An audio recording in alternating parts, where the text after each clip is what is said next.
There are many politicians, many average people, many pundits out there, people who fancy themselves to be experts in the Middle East, though clearly seem to not know a whole lot about it, who are currently calling for a ceasefire between Israel and Gaza, and everyone supporting Gaza.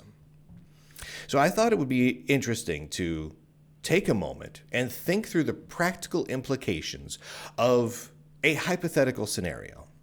What happens right now if the whole country of Israel says, we're going to put our weapons down? Our guns, our tanks, our jets, our missiles and anti-missile systems, all of it. We'll put it all down. What happens? What happens right then if Israel lays down their arms? And we all know exactly what happens. I think all of us know exactly what happens. Israel's enemies, including Gaza, know exactly what happens. Palestine and others, I'm including Gaza, West Bank, and all those supporting the attacks, will increase the attacks on Israel to an extensive degree. And as in, they will just wipe Israel off the face of the earth. And we know exactly what that looks like, and we know exactly that they will do that because they have stated repeatedly for years now that that is exactly their goal, that is exactly what they want to do. From the river to the sea, they would like to wipe out Israel, including killing all Jews, as they say clearly in the charter for the government that is running Palestine. Both Gaza and the West Bank. It's a little different, but Gaza and the West Bank. They will find the Jews, find them hiding wherever they're hiding. And the rocks and the trees will scream out, "Oh, Muslim, here is a Jew. Come kill the dirty Jew." That is literally their government. That is their religion. That is their government. That is what their people believe. And that is what they're going to do. How do we know they're going to do that? Because look at the recent events. Baking babies in ovens, beheading people, raping moms as their babies burn alive, killing thousands. And the whole point of it is to murder the Jews. Millions of Jews will die. Millions. Not just in Israel, but in other countries as well. That will happen. If Israel lays down its arms right now, that happens. Guaranteed. That's not like me thinking, oh, I think that's what they'll do. That is what they said they will do. That is what their partners are encouraging them publicly and privately to do. And that is what they act on every chance they get in the most brutal, sadistic, and evil ways possible. And they cheer about it, and they go in the streets and have dance parties because of it. So we know that's what they'll do. That's not me spouting propaganda. That's not me saying what my personal feelings are. That's not me saying I don't like them, so I'm assuming they're evil. No, that is their exact actions, their exact statements that they have popular support for. Over 70% of everyone in both the West Bank and Gaza actively support the murder of all Jews. Poll after poll throughout West Bank and Gaza show that that is the case. And the votes show that that is the case. In fact, every single measurement we can find show that that is the case. Their TV, their newspapers, their radio programs, their children's programmings, their religious and worship services, their government statements that repeatedly get ratified over and over again, their very core of their religion, they want to annihilate the Jews. That's what they say, and that's what they act on. So if Israel lays down its arms, Jews will die. That's what happens. What happens if the reverse happens? Let's think this through, though, right? Because we need to come to some sort of an understanding of what the course forward needs to be. So what happens if Palestine, and when I say Palestine, I'm including West Bank and Gaza and the governments currently running it. We're talking Hamas and Fatah, both of which have the stated goal of the killing of all Jews, right? That's their goal. That goal in their charters is above most other goals. They don't include humanitarian goals in their charters. They include killing of all Jews in their charters. Read through them. It's disgusting. We talked about these already in previous videos. Read up on those. It's insane. So what happens if Palestine lays down their guns? Well, we know what would happen because of the statements made, again, by Israel and the previous actions and current actions by Israel. If Palestine lays down their weapons, if they cease all attacks, Israel will stop all operations too. How do we know that? Because that's how it's worked in the past. The current activities by Israel, the current defensive operations, both inside Israel and inside Gaza, only happened after the activities by Gaza, right? The attacks inside Israel. So we know, if we follow that logically and we say, okay, based on past actions, based on past events and past performance and current statements, if Palestine lays down their guns, Israel ceases all operations. That's pretty straightforward, right? We have no reason not to believe that. No reason at all. The only reason not to believe that is if you really, really hate Jews. It's the only reason not to believe that. Because past actions, current actions, and statements all support that. Just like past actions, current actions, and all statements support that Palestine will continue to attack and kill Jews no matter what. Right?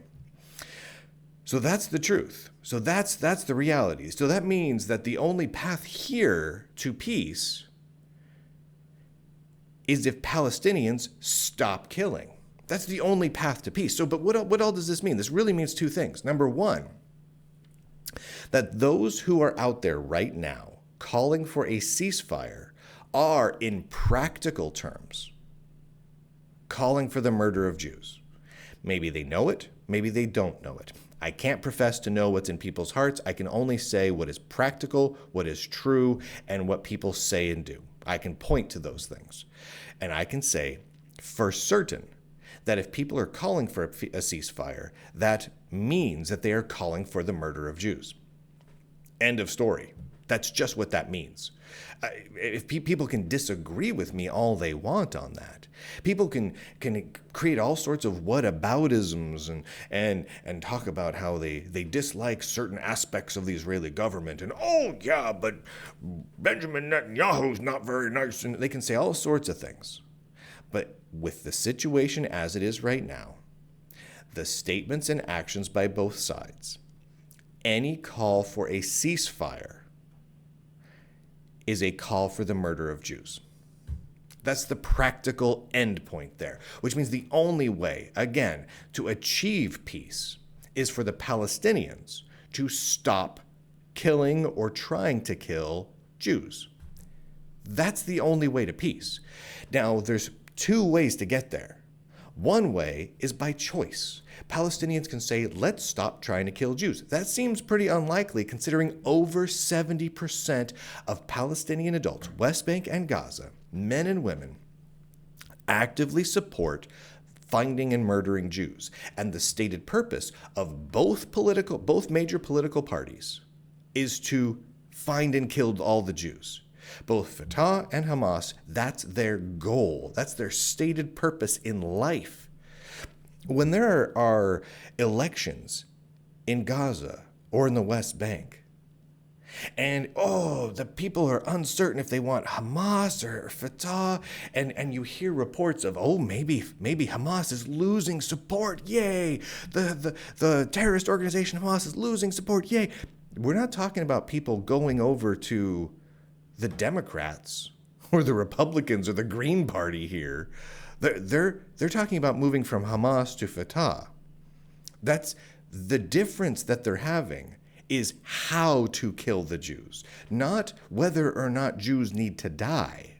The difference, the disagreements that Hamas and Fatah have is how and when to kill the Jews. That's their difference politically. So when people are like, well, 40% of people are going to vote for Hamas and 40% of people are going to vote for Fatah, that's not some sort of weird statement that says, the majority of people don't even support the current government in Palestine, so you can't paint with a broad brush here and say the Palestinian people support what's going on, because they do. It's just whether or not they support this way of killing Jews or that way of killing Jews. And sometimes there's just minor differences. So the odds of this being by choice seem pretty unlikely. Think about that. Between 70 and 80% of people in Palestine support actively going and killing Jews. By every election, every poll, every possible metric we can possibly conceive of, there's no indication whatsoever, not a scrap, not an ounce of it anywhere, that those numbers are at all wrong. Those have been consistent. Could you imagine if the people in the United States agreed, all 80% of us, all in one thing? That never happens. We can't agree 80% that we like hamburgers. we can't agree 80% on anything.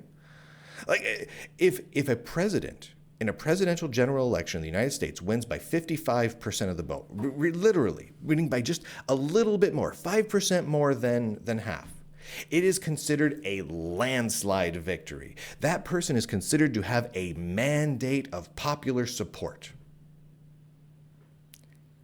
70 to 80%? Unheard of. When was the last time that happened?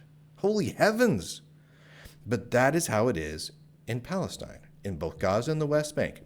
They desperately, desperately want to kill the Jews. So is that going to happen by choice, that they are going to stop wanting to kill the Jews? Probably not.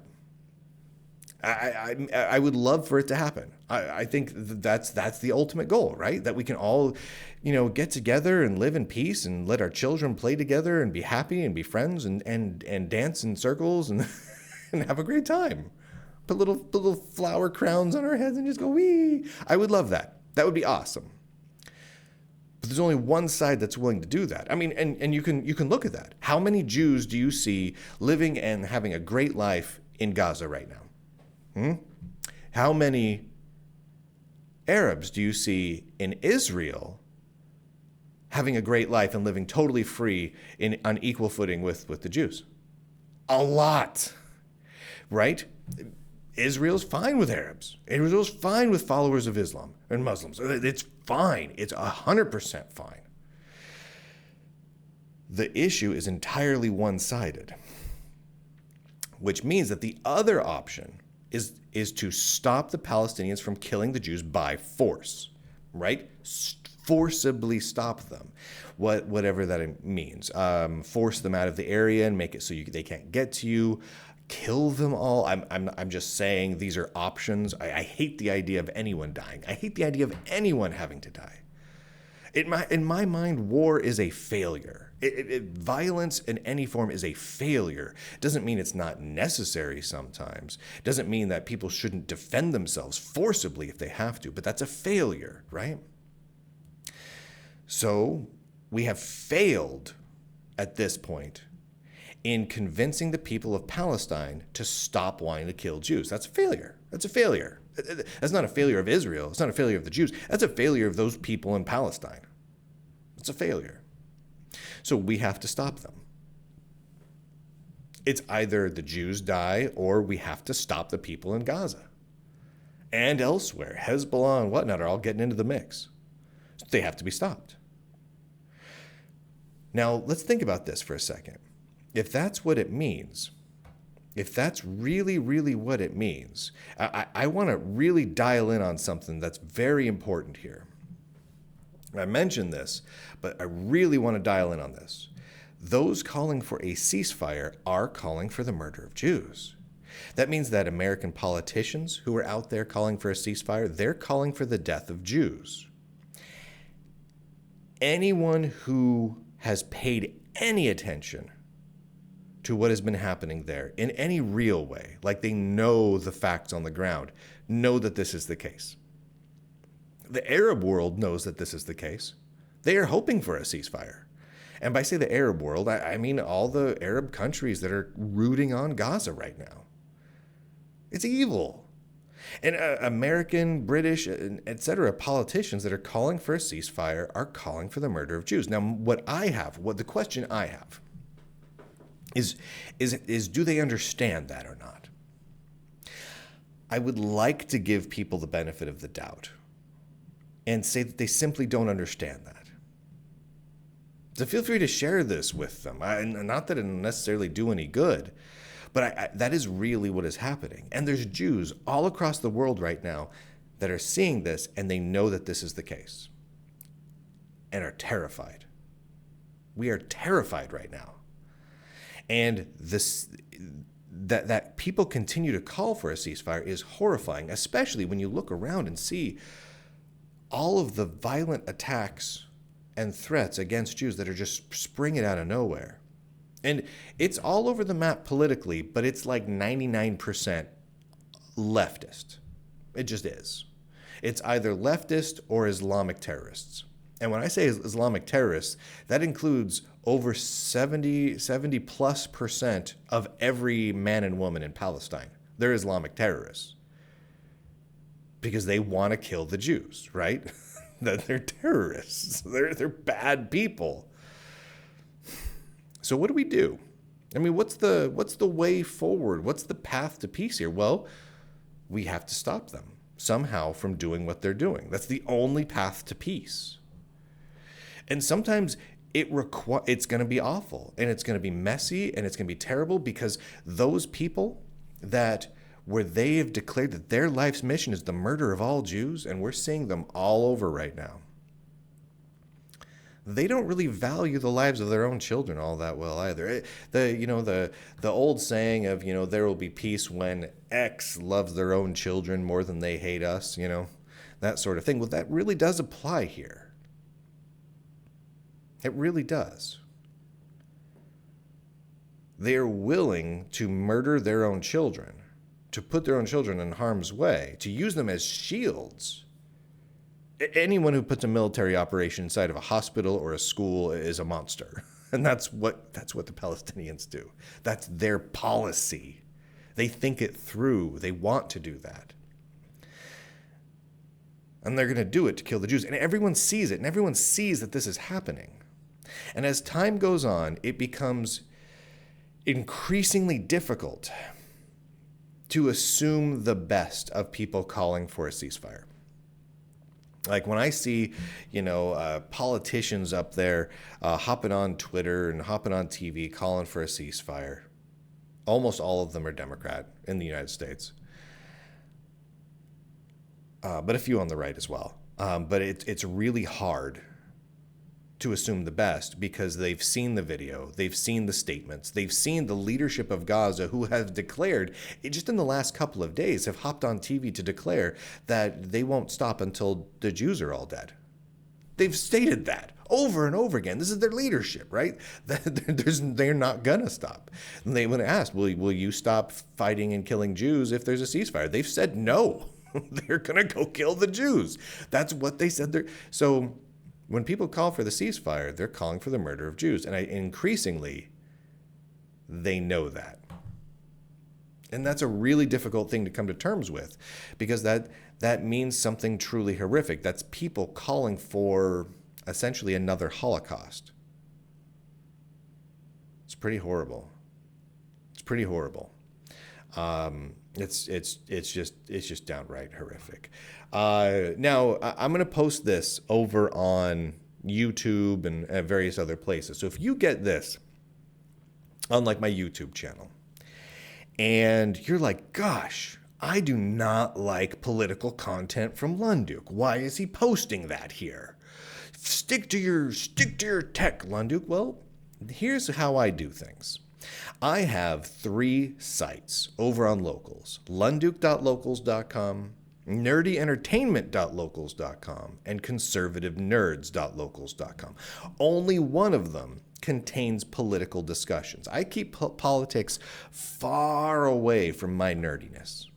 I keep all the lunduk.locals.com is about Linux and Unix, modern and retro computing, and all that stuff.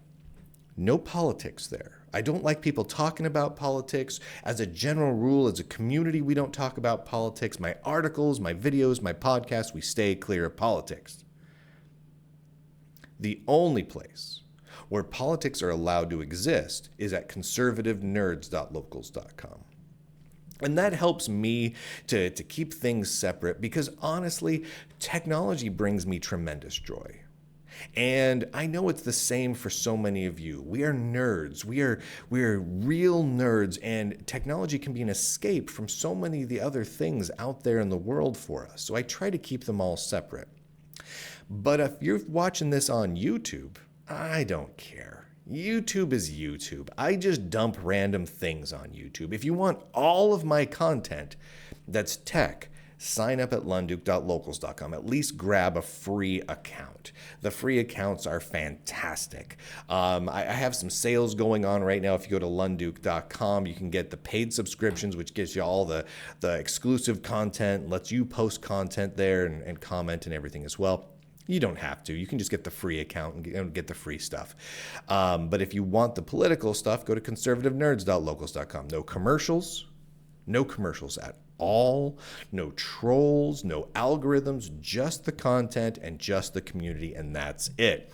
But if you are on YouTube and you subscribe to me, sometimes you'll get some political stuff. Sometimes you'll get some comic book stuff.